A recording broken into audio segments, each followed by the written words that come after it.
Are you facing a crisis in your life or business?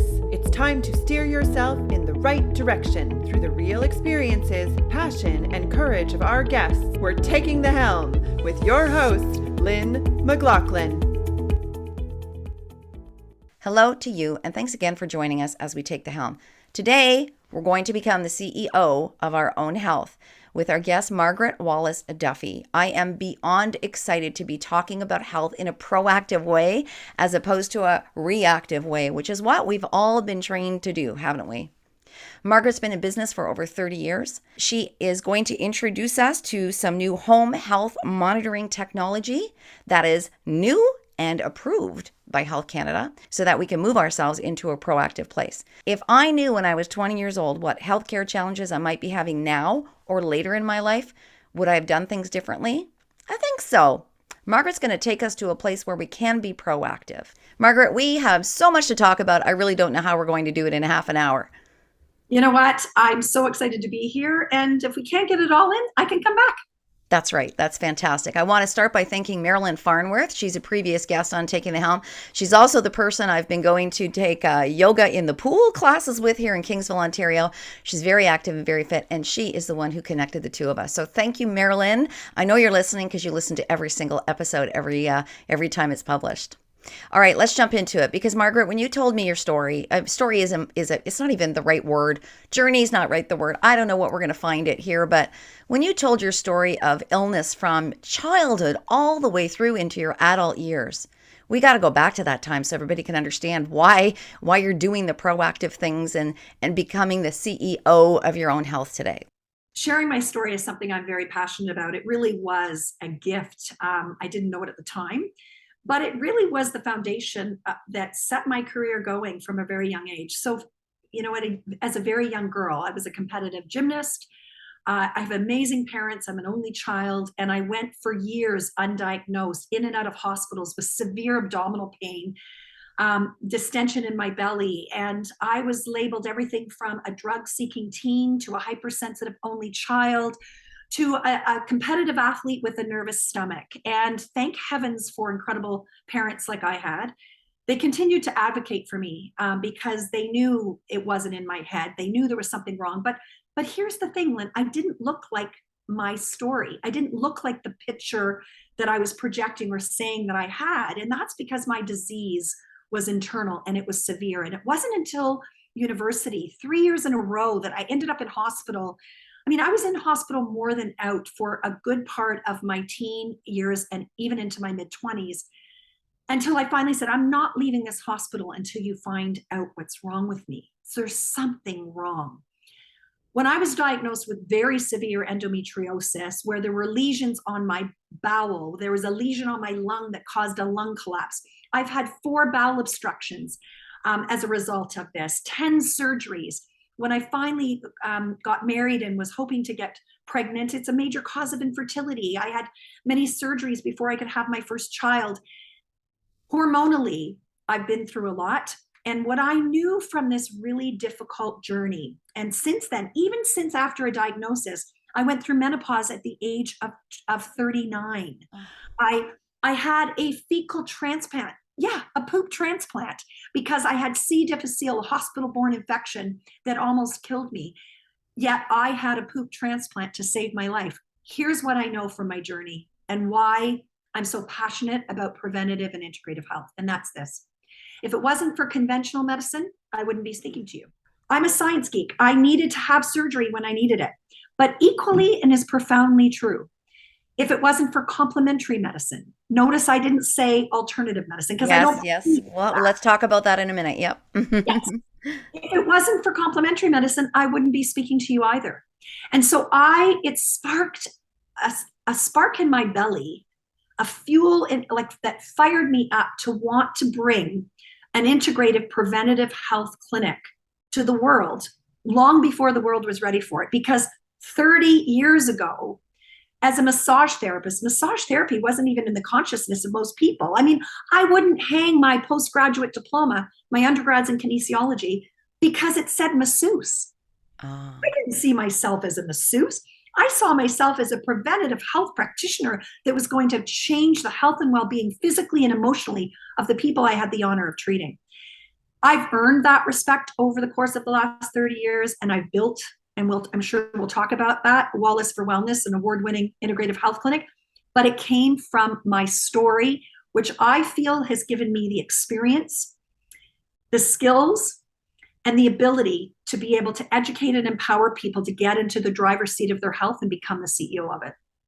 Okay, we have a lot to unpack. I want to go back just a little bit because it's a very important piece, I think, about the diagnosis of endometriosis. So what tools are used right now if someone's experiencing symptoms, and you can all look them up online or meet with Marg to find out what that was like. But what diagnostic tools are physicians using to get to that diagnosis now? Well, that's a very interesting question. It's kind of timely because do you know, Lynn, sadly, 30 years, almost 30 years later, just last year, was there a national strategy put together for endometriosis. For years, women have been suffering and continue to this day. I went undiagnosed for so long because my ultrasounds were normal, because I didn't always present showing, and I had significant disease, and it wasn't until they went in laparoscopically and could see it for themselves. It's also about training physicians to what to look for. Mm-hmm. They used to call it chocolate cysts and be looking for these dark blood type lesions, where I had pigmentless lesions. So even when they did go in, they didn't see them. They didn't know what to look for. I'll be candid. I don't know all the latest and greatest, what the new strategy is. I just found out about it. In fact, I got a call from my mom who was in tears saying, turn on the television. You're not going to read this newscast.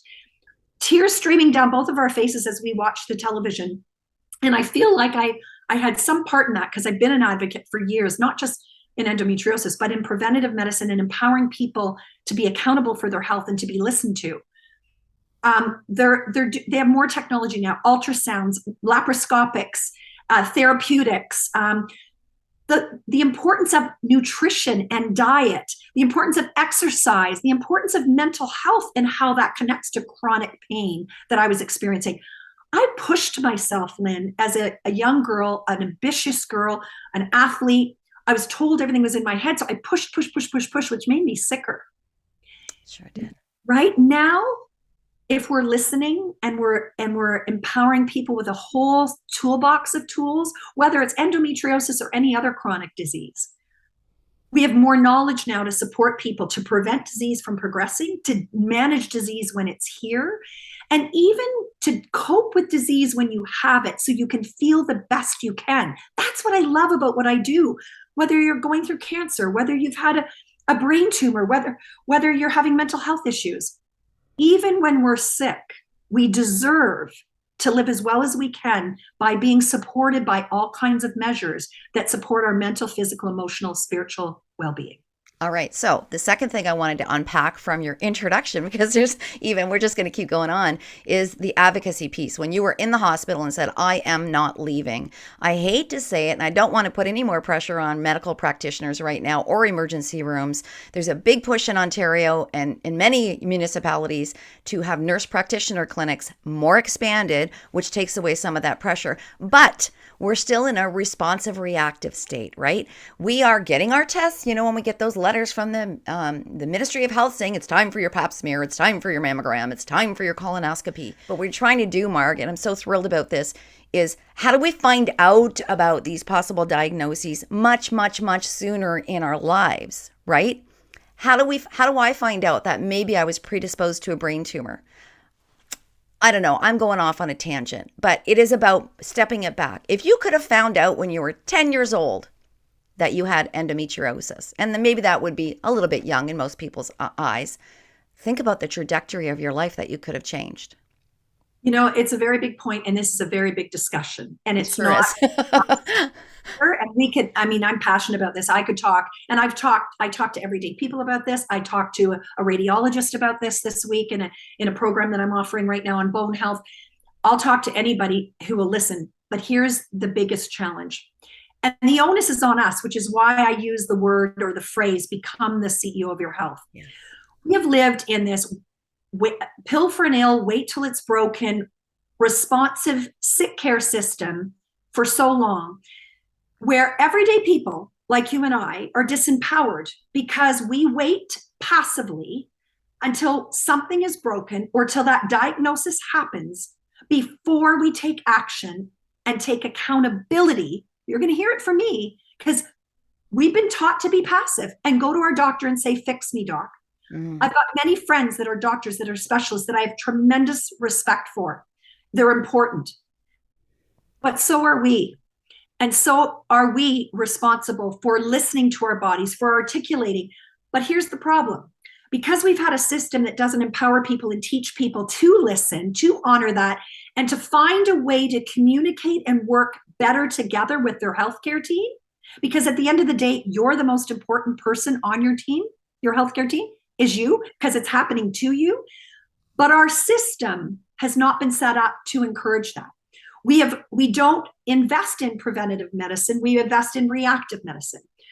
So it's I want to jump in about not just physical health, mental health too. Oh. Let's put in more supports. Let's put in more supports as people are getting close to or falling off the cliff. Well, and I'm with you. It's all of us. It's our whole selves. We have to move back to a proactive mode. And here's another link you and I have in common. We have healthcare navigators. You and I talked about this in our Get to Know You. Healthcare navigators who actually sit with families and say, well, this is where you need to go for this. If you need speech, you go here. If you need physiotherapy, you go here. That is just crazy. And so you're making it a lot easier for us, Marg. Well, I'm at least trying to open your awareness and empower you to recognize that you can do this. It takes work.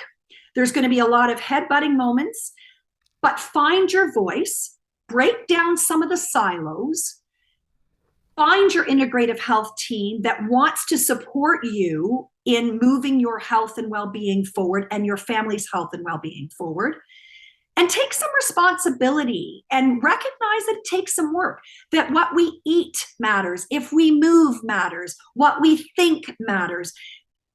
All of it works together. Yes, the conventional medical model is, we're very lucky to be in Canada and be here when we need that brain surgery, or I have a bowel obstruction and I need surgery. But what about the role we're playing in our day-to-day, where we're pretending that the onus is on the healthcare system to fix us, but in our day-to-day living, we're not doing anything to help ourselves. What I want to do is stock people's toolboxes to educate and empower them and encourage them to build the toolbox so that they can go in and start to help themselves, find their voice so they can communicate to their team, healthcare team, which should be a wide range, because we know we live in a siloed healthcare system. You go to the gastroenterologist, but we should all be working better together.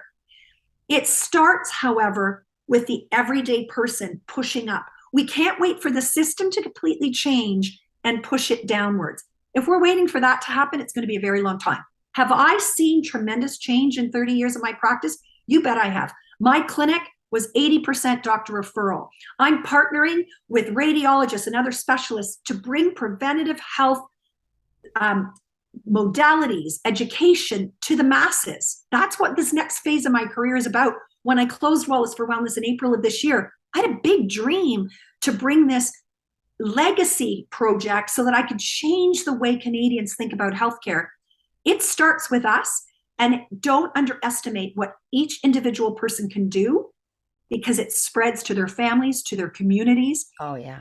And to be empowered so they can have conversations with their doctor, not through Dr. Google, not going on Google and trying to diagnose yourself, but rather taking some ownership, empowering yourself with strategies, taking action, and having the conversations in a respectful way with your health. Proactive way. In a proactive way, yeah, so that you can get the answers you need. Because there isn't one answer for every person. It's time to take a short break. When a child is feeling worried or scared, do they have the tools they need to make positive decisions? The Power of Thought children's book series is what you've been looking for. The children on the planet Tezra cannot hide their emotions because they haven't learned how to control them yet. I Have Choices, the first book in the series, begins with a conflict that every child can relate to and teaches an evidence-based strategy that adults can model for everyday use. Children will learn in a fun way how to problem solve and find positive solutions to everyday situations. The Power of Thought children's book series has been developed alongside clinicians, educators, and parents to use as a proactive resource in teaching children emotional literacy. We're Tazarinians who hover and live on a planet made of crystals. Join us and have some fun. You can become an alien too. Read this imaginary, fun, and practical book to your child, your grandchild, or to your students so they can start practicing the strategy of I have choices right away. Check it out at lynnmclaughlin.com under the Books tab. Now let's get back to our guest. Okay, 3 tentacles again. Let's go to the toolbox first of all. I'm going to pull everyone who's listening or watching, let's all move ourselves into a proactive mode wherever you are in your life, whatever age you're at, whatever ailments you have or don't have. Let's go to the toolbox. Well, the toolbox should be customized because, when I think of healthcare and preventative medicine, it has many silos, doesn't it? It's mental, it's physical, it's emotional, it's spiritual, it's financial. And all of those matter. And so we need to stock our own toolboxes with what we need as people. What do I mean by that? Well, movement is really important. So what have we got in our toolbox for movement? What have we got in our toolbox for nutrition? Do we have someone in our corner that can help us, whether it be a dietitian or a holistic nutritionist? And there are tons of resources online, credible resources. That's one of the positive things of social media, is that if you can get connected to the right accounts and the right people, they give a lot of education away for free. There's a lot of resources out there, but you have to dig for them. And I'm trying to work and find ways to help streamline that. It's a big thing to do. But slowly, community by community, region by region, we can do that regionally to help each other. What's in your toolbox in terms of pain management? Somebody like me that's a massage therapist. Do you have a massage therapist on your team? Do you have a physio on your team? Do you have a psychologist on your team? A social worker on your team? Who's in your community? So what I'm trying to do is through education, both preventative health education, perhaps sometimes actual products, state-of-the-art technology. I'm constantly letting my followers and viewers know what I'm finding out, evidence-informed, Health Canada approved reality that you can get your hands on, but then taking it into their communities so that you can build your toolbox that's going to suit your needs at your stage of life.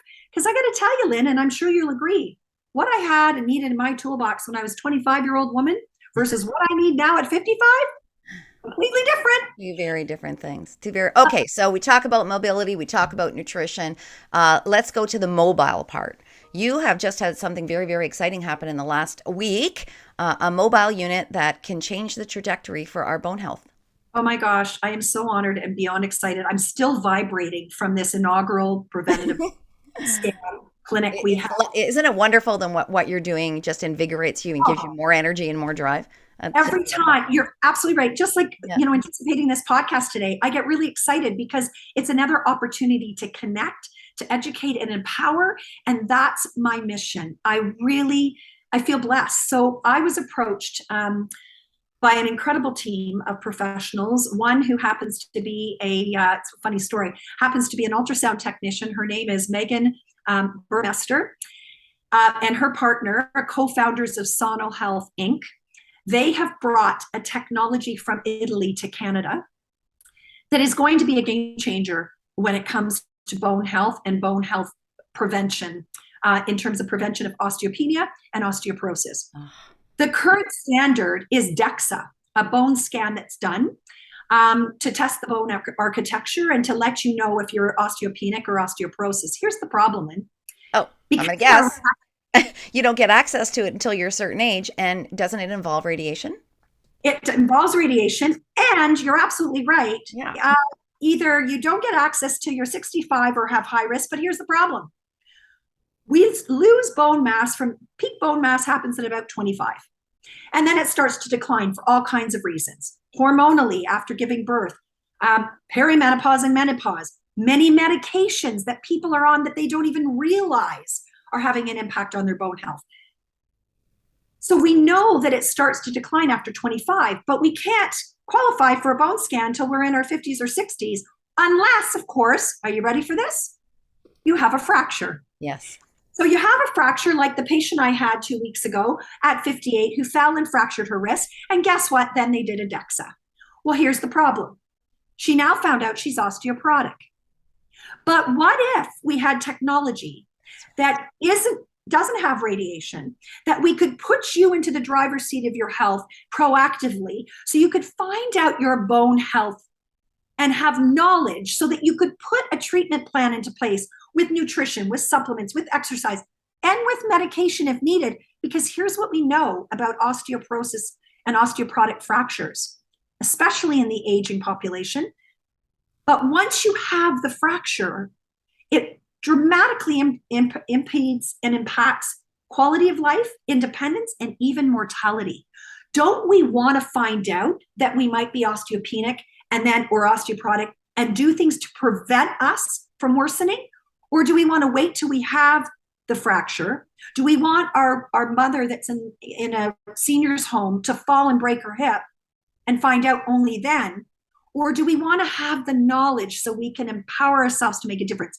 They came to me to help me to bring this to Canada. We did our first one in collaboration with HealthSpan Wellness here in Georgetown and Halton Hills, where I live and practice, with a naturopathic doctor called Dr. Julia Fountain. She's incredible. We sold out. Dr. Christopher Guest, a radiologist from Royal Victoria Hospital in Barrie, was there. It was an incredible night of empowerment, of education. And do you know, Lynn, that 2 or 3 women that were there, and men are welcome to come too, didn't know they were osteopenic and 2 were osteoporotic. Oh, and now they can do something to be proactive. And you could take this context and apply it to so many different things. I'll tell you, bring that mobile unit to every community across Ontario and let's get going. And maybe, Margaret, as people hear about this, they're going to say, I want in, I want in, I want in. Okay, sorry. That's our plan. No, don't. Oh, I get excited. So that's our plan. And in fact, the fact that people now have this report, now, do they have to pay for it? Yes. But it's accessible. It's not outrageously expensive. What's the cost? I always say, invest in your health now or your illness later. $150 scan. I know many people that are going out to dinner or getting their hair done or whatever, and they're spending that and have nothing to show for it. You invest in your preventative health and you get this information. Not only are you going to get the scan, you're going to be able to hopefully get a team together to help you with your bone health. But here's the other thing we're doing. We're putting together a doctor's package so that the patient can now take it to their physician and say, I had this bone scan. Here's the information that it told me. You read my mind. I was about to ask that exact same question. Is this new technology going to be recognized by doctors so they look at the scan and say, okay, now what are we going to do about that? And then they're on your team, right? It absolutely is, because it's showing the gold standard currently is DEXA, which is, it's in a lead room. It's big. It's difficult. This is a mobile device that can go anywhere. If there are clinics out there that want to have it, that's a model as well. We would love to get other clinics having this, but we'll also bring a mobile clinic to you. But here's the thing, doctors are going to pay attention because the results are as accurate, and in some cases, and I'm going to share this. So what was really interesting at our inaugural bone scan day this week is one of the patients brought in her DEXA scan that she just had, and then we did the echo light scan with her. And it was really interesting. And the radiologist that was there was quite intrigued to see that because of this REM technology, this new echo light scan that takes ultrasound and instead of ionizing radiation, we were able to depict osteopenia, and the DEXA hadn't picked that up. Oh my gosh. Wow. So, how exciting is that? I mean, exciting. Yeah. I mean, and for that person too, my goodness, how much now they've got this information that they can advocate for themselves and go forward. All right. I've got to ask you the question, Margaret, because right now, in Ontario, it doesn't matter. It's around the world. So this is approved by Health Canada, to be clear. Yes. So the challenge between private healthcare and public healthcare. This is a proactive measure, yes, to pay cash, to get some information, to then go to your provider to get all of the treatment, shall we say, looking at the options that are available to you through the publicly funded system. So to me, it's Yes, you know what? It's just a difficult conversation to have with people because of that privatization of healthcare, you know? You know what? I think I'm going to maybe be a bit controversial here, but Do it. Go for it. Let's do it. I think one of the gifts that COVID has given, and there's not been many, because it's been a very challenging time for all of us, for our world, for our system, and I don't want to minimize in any way the people that have been lives have been lost and the stress that everybody's been under. Mm-hmm. But what I've seen as a practitioner in preventative health that's COVID has done has woken people up to their wellness, and sadly has made them actually recognize and pay attention to the fact that this already strained healthcare system long before the pandemic was here. This safety net of OHIP, where we thought it was this saving grace and it would always be there for us. You could go to your doctor, you could go to Emerge, you could get your surgery. They're realizing, oh my goodness, that may not be the case. It's not the case. So I think we can all agree. Listen to our medical practitioners alone, our nurses in the emergency room who are at their burning point, who are at their breaking point. Medical practitioners who are taking their own lives because exactly they can't do it. That's why we have to take some ownership of our own health. And if that requires us to invest a little bit in it, now don't get me wrong. I want to advocate for insurance companies to cover this, just like they cover my services for massage therapy or physio or whatever it may be. But let's be candid. Are we not willing to invest, in this case, $150 if it means the difference between your health, your independence, your longevity, your quality of life, but you'll spend $150 going through Starbucks for a month, drinking stuff that perhaps could reduce your well-being, or through the McDonald's drive-through, or wherever it will be. It is a mindset and a choice. Mm-hmm.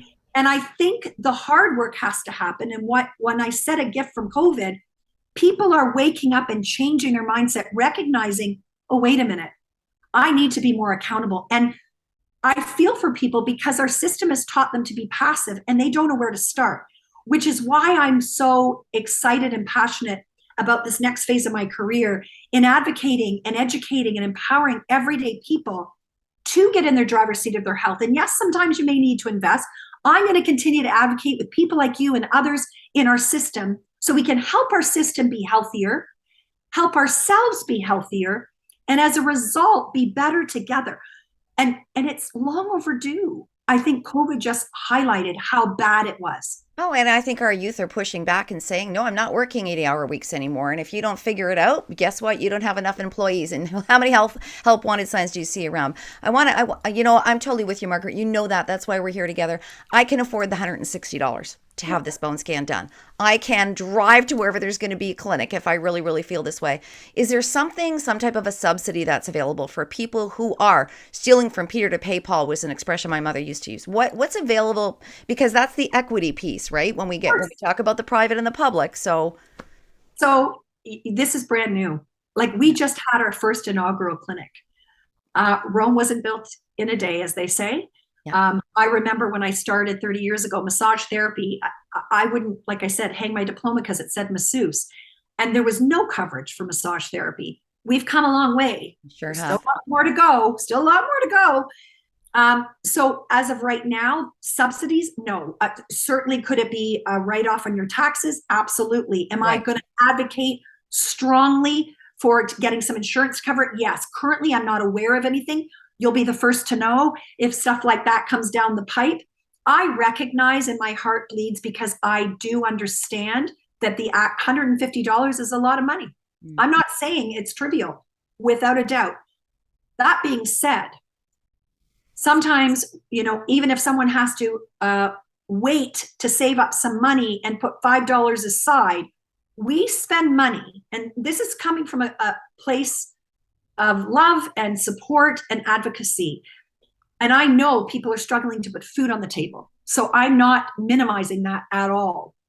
But I do think that it's amazing how much, and I've done exercises with some of my patients about this, and tracking what they're spending during the month on whatever. Maybe it is just going through Tim Hortons drive-through. And they're shocked to see at the end of the month how much has gone through the drive-through door window. and they're looking at that disposable income. Well, if we shift our mindset and say, okay, you know what? I really want to take some control of my health because it's important. I'm going to put $5 aside away until we can find those subsidies or insurance or changes in the legacy of healthcare in this country, which isn't going to happen overnight. It's just not. Then maybe we can. But I hear you. I'm also thinking, how can we do fundraisers? How can we help communities fundraise so that marginalized populations can have access to things like this? When there's a will, there's a way. But when we have technology in our hands and a passion and fire in our bellies to make a difference, there's solutions. Are they here right now? No. I love your idea of tracking your expenses too. And I just saw this online a couple of days ago. I thought, brilliant. I haven't looked into it. I'm not going to say the name of the app. But basically, if you go to Starbucks and spend, I don't know, because I'm not a Starbucks shopper. What is it, $7 a drink? Yes. Yes. Then when you spend that $7, you put $7 immediately into this account on this app. Or don't spend that $6 and instead of, or $8, instead put that in, do that immediate deposit. And maybe, it takes a little bit of time, but $150 could be there for your health, for your future, because, all of the things that you went through growing up, man, if we could go back 20 years to say, what are some indicators and what can we do differently? And I'm not suggesting that we wait for a diagnosis, right? We all know about nutrition. We all know about exercise. We all know about vitamin intake and those kinds of things. But you're right, Margaret. We do have this way of thinking that, it's a problem, I'll deal with it. Right now, I'm just going to live my life. And I love to give this analogy because it resonates with my patients, and it is a mindset shift. And I understand that it's well entrenched for decades in our system, in our culture. But we do ultimately have control. And when I explain this to people, we have wellness and we have sickness. And typically in our healthcare, sick care system, if I had a penny for every time somebody that I treat says to me, Marg, I just don't feel right, or I don't feel well, but my doctor says everything is within normal range. When we get quiet and we quiet down the noise and we truly listen to our bodies, when we get real about our actions or inactions that we do day to day, our choices, I don't make all the right choices. I'm not here standing on a soapbox because, I'm not perfect. But if we get real about what we choose to put in our bodies, on our bodies, whether we move or don't move, the stress wonder, all of those things, and we get real about it, we realize, and this is what I say, rather than waiting until you finally get a diagnosis because your levels have gone to a point where medical science can detect it. And that's what we value, because we invest in this country in reactionary medicine and diagnostics, which is important. But we as people, the body knows. There's a great book called The Body Keeps Score. And I suggest your readers listen to the audiobook or read it. I have laid my hands on people for 30 years. The mind and body are connected. And when we listen to our bodies, it tells us a lot. What I like to refer to this middle, wellness, sickness, right in here is the opportunity gap. Oh. Right in here is a chance to make a difference. This is where I've lived and where I work, in this preventative medicine area, where it's empowering, where you can still change the needle, and maybe rather than get to this diagnosis, you either starve it off longer or we don't get there at all. And what does that do? Not only does it not tax our system as much, it doesn't cost healthcare as much, but more importantly, it increases and improves the health and well-being of everyday Canadians, mentally and physically, day in and day out, so we can live well until we don't. And that is so important. Rather than wait till it's broken, let's patch you together. And when you've got a symptom, let's give me another pill for that symptom. Now, don't get me wrong. I've taken many medications in my life and they've saved my life. Yes. But numbing society and wanting a quick fix is not the answer. I work with so many pharmacists. We need pharmacology when we need it. But what about taking action and accountability and utilizing that opportunity gap? And becoming the CEO of your own health, as you say. Yeah. That's it. Okay, I want to go back to the very, very beginning. I still have these little things in my mind, these tentacles. Wait, we got to get to this, get to that. Because I was using, until you and I had a conversation, the term alternative health choices when we talk about natural paths or. And you have cautioned me that that's not a term I should be using. Let's help everyone understand so they can learn with us, with me. Yeah, and I understand that everybody's vocabulary and the way they present themselves may be different, but words matter, especially when it comes to changing mindset and culture and human behavior. It matters. So when we think about the word alternative medicine, in my mind, I think you either do this or you do that. You see your doctor or you see your naturopath. You see your doctor, you see your chiropractor. I like to think of the word complementary medicine because at the end of the day, the person in the center is you. You're the one that are living in your body and know your health the best. We're surrounding you with a healthcare team of, I hope, like-minded professionals, all within their own right, both from conventional and complementary medicine. So your doctors, your surgeons, your dietitians, your naturopaths, your physios, your massage therapists, all of them, to link arms and work better together with one purpose in mind: to educate and empower you to take action in your health and to make sure that you are part of that healthcare team that's going to help to move you forward. So just by changing the word that we use, the connotation that brings, that you have a choice to make. And this isn't only from the patient perspective, but I challenge my healthcare professionals. Oh, that alternative thing. And I'm not saying, listen, I want things to be evidence informed. I want things to be proven and shown in research, without a doubt. But I earned the respect to have 80+% doctor referral. I'm working with radiologists and optometrists and all kinds of people that a lot of massage therapists don't, because I've earned the respect. Why? Because I know what I'm doing and I stay in my lane. I respect what they're doing and they stay in their lane, but I'm the connector to bring them both together, which is the role I'm playing in this new phase of my career, to say, no, we're better together as one, rather than to be an alternative. So I didn't want to, I cautioned you, because if we can change the way we speak about this, neuroplasticity, we're going to lay down new pathways of thinking and doing and changes in behavior that I think will serve our children and grandchildren in years to come. And that's interesting because when I use the word alternative, I never ever thought of it as this or that. To me it was, but obviously people interpret things in different ways. That's So, right. I mean, this is like, a lot of people, this is like pie in the sky, but it's not pie in the sky because you're already making it happen. You're already helping us change our perspectives. You've already got a mobile lab that's ready to go that can put people in that driver's seat for bone health. So, and every one of my podcast interviews now with my guests, I always want to talk about children's mental health. You've had personal experience yourself. Talk about your qualifications and some of the really awesome things that are now available that we probably don't even know about. I sure didn't before I spoke with you. Oh, well, thank you. Yes. With my background in kinesiology from the University of Waterloo, my postgrad in massage therapy, I've gone on to do my international certification with infants and children with special needs. I've done several research workshops at the Jackson Medical Center, University of Miami School of Medicine.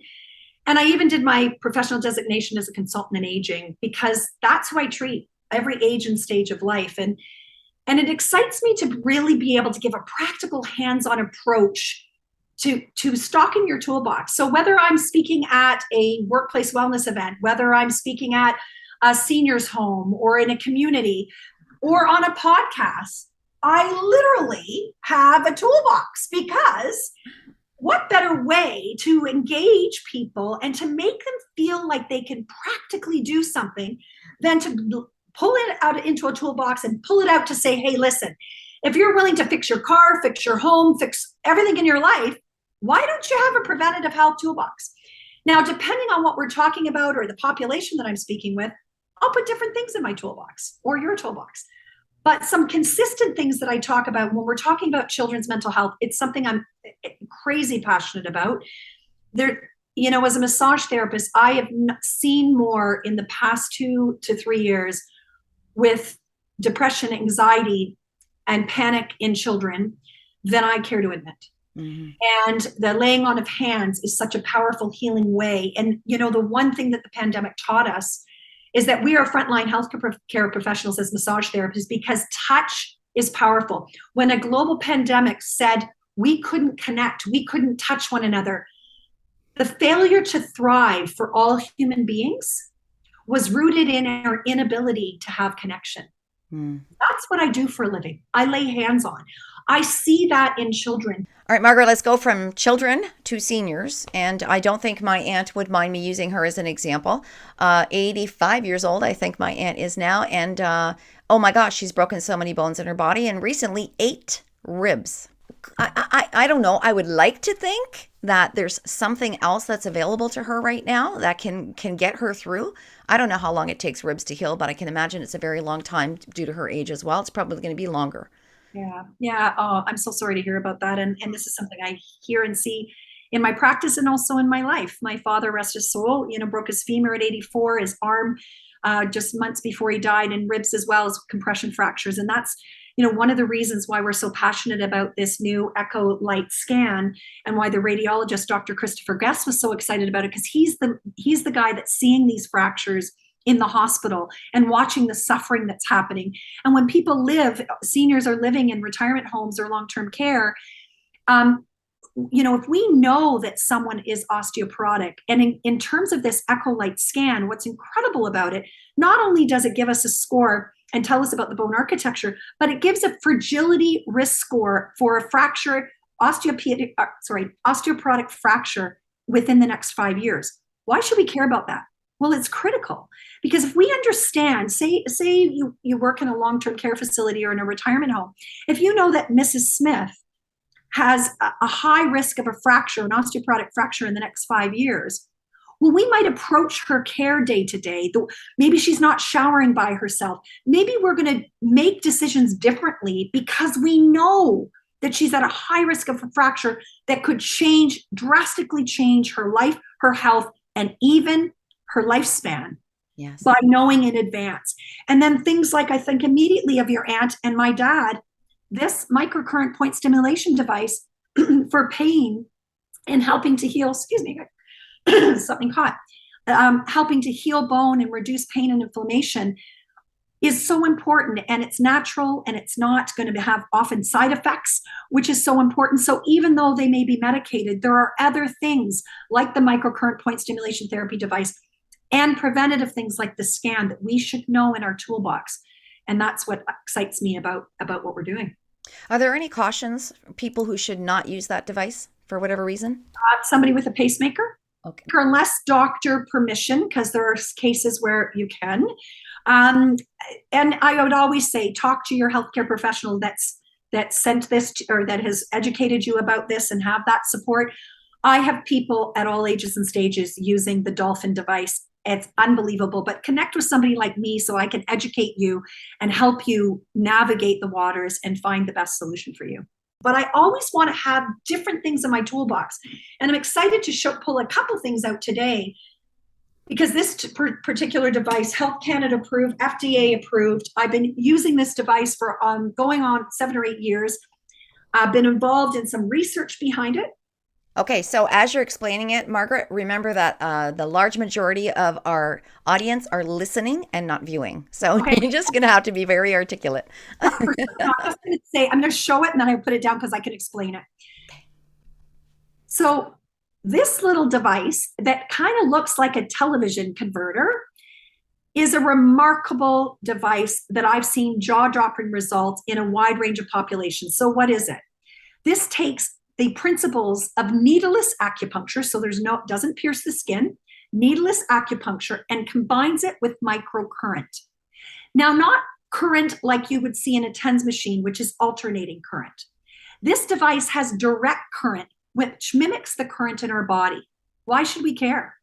Well, we know through tons of studies and thousands of years of using acupuncture and acupuncture meridians, we can have a tremendous impact on the nervous system, which can impact inflammation, pain, anxiety, depression, healing. It can put the body or take the autonomic nervous system from a sympathetic overdrive state to one that's parasympathetic, rest and digest and heal state. When I was involved in some of the research, and I've used this clinically, and I've put this in the hands of hundreds of Canadians, because that's the cool thing about this. I can use this in my clinic, but then it can be put in the hands of everyday people like you and I. It even comes with, and for those that aren't watching video, it has actually a protocol book, almost like a paint by numbers. Like, check this out. You got headaches? Here's where you put the device. And this is what you can do to help with your headaches. Whether you are a child with anxiety, whether you're my mother who's almost 80 and was using it during the pandemic for her cluster migraines and to help with her COPD, how cool is it that we get to put into your hands an evidence-informed, Health Canada approved device that every day can have an impact on your autonomic nervous system to decrease pain, to decrease inflammation, to improve circulation, to drop cortisol, your stress hormone, and to do so much more. And just this spring, an attachment for the device came out, and it's been approved as one of the first devices to impact tone of the vagus nerve, the largest nerve in your body, to be used for COVID long haul recovery. All right. Why don't we know about this? Because it's Why is it new. a secret? It's not, and that's why people like you, inviting people like me, get the word out. Oh. I've got top-notch new technologies, whether it's the Echolite bone scan or the microcurrent point stimulation therapy device. This is my job. It's to educate and empower. And then guess what? Hundreds of my patients have had this covered through their extended health insurance plan now. And then they're using it at home every day to help themselves, to help their children, to help their aging parents. You don't know about it because it's so new and it takes time to penetrate, which is why I tirelessly work at media, at writing, at social media, at public speaking, and every day, hour by hour in my clinic to bring you the latest and greatest things out of your toolbox. Just like this, if I could, because this is very accessible. And I actually know the inventor in Canada. This looks just like a regular mat, but oh no, it isn't. This mat is called a spike mat, and it also comes in a cushion form. I sold so many of these through the pandemic, and people are sitting at a computer and they've got back pain and sciatica. The mat is actually called spike because you can, for those that can watch, there's hundreds of spikes that move in 360 degrees, diffusing pressure over a larger surface area, taking pressure off nerves, increasing circulation and proprioception. It's a game changer for so many conditions. It's simple, it's closed cell formulation. It's good for prevention of sciatica, prevention of flat head in children, helping with post-stroke recovery, helping children with special needs with proprioception, helping when you're sitting at your desk and taking pressure off the spine if you have degenerative disc. And at the end of the day, the seat cushion's $54. Okay, so I'm interested in all three. I'll put myself in the seat of everyone who's driving, listening, walking, watching, whatever. Where can I go? Because when we're advocating for ourselves, we're gathering information, we're making informed decisions. Where can I go and find all the information, not only about these three devices, about the toolkit, about the traveling mobile clinic, and hey, everybody, if you're listening, and you want maybe reach out to someone in your own community and say, have you heard about what Margaret Wallace Duffy's doing? Let's get this mobile clinic here. Let's start pushing it forward. Where am I sending people, Margaret? So thank you, first of all, for having me and for being an advocate with me. I want to link arms and partner with people like you that share my vision, because I can't do this alone, and it excites me. So my website's going through a transition right now because I did own a multidisciplinary award-winning clinic for 30 years, and on April 1st, I took the leap of faith and sold that, and so that I could have time to do more of this advocacy work. I'm still treating a little bit, but I'm doing more of this bigger picture stuff. That being said, if you go to wallisforwellness.com, Wallace is spelled W-A-L-L-I-S for F-O-R wellness.com, you're going to see the website and you're going to see the transformations that are happening. You're also going to be able to go to becometheceoofyourhealth.com. They'll be linked. And you can reach out to me. Send me an email. I am accessible. If you are a practitioner and you want a bone scan in your community, if you want information on the spike mat or the dolphin, if you want me to speak at your workplace, if you want to partner with me in some way because you share the vision of making Canadians more accountable for their health and becoming the CEO of it, so we can together change the legacy of healthcare, you can even send me an email, becometheceoofyourhealth@gmail.com, or give me a call, 647-577-4757. You can find me on social media. You can find me on YouTube, Become the CEO of Your Health on YouTube. You can get me anywhere you want. I will listen, and I am looking to partner with people that share my vision, healthcare professionals and everyday people, corporations and government. Everyone needs to be at this table. We've got a lot of work to do, but I'm up for the challenge. Do we have a cloning device? Because what you just put out there, I can't imagine how you could possibly keep up. But oh my gosh, I'm not just alone. I'm not, because I've already got partners like you, right? I've already got partners like you. I'm not doing this alone. I happen to be the center of a spoke in a wheel, but I've created a network over the last 30 years that it's spinning and catching different people as we go, which is why I was grateful for Marilyn to forward my information to you and for me to meet you and the amazing work that you're doing. We can do this better together as one. So I'm not alone. And I just know that the more we get this out there, so thank you for allowing me, the better this is going to be. Beautiful and very inspiring closing words. Thank you so much, Margaret. It's been my honor and my pleasure to have you with me, and I know we'll stay connected. You betcha we will. And we're coming to Kingsville. So let's find a clinic, a location, a community center somewhere that we can come this fall to bring the Become the CEO of Your Health bone scan, the Echo Light scan. Our team would love to come. Well, I've put a couple feelers out, so we'll just see. You may get a call in the next few days. All the best of health and happiness to you and yours. And to you too. Now let's flip the switch to our next guest. It's Benjamin Yeh. Benjamin is the host of a podcast called Boom Vision, and he empowers entrepreneurs to gain clarity in their soul's purpose and truly thrive in their business and their life. And you'll find out why Benjamin has moved in this direction because of the crisis that he faced himself. Stay healthy and safe, everyone. See you in 2 weeks. Thanks for tuning in and posting your review of Taking the Helm on your favorite platform. We'll give you a shout out in a future episode. To be inspired by people who are steering us in the right direction, go to lynnmclaughlin.com, where you can search previous guests by the topic of your choice. And while you're there, download Lynn's gift. There's more than one way to get through a crisis.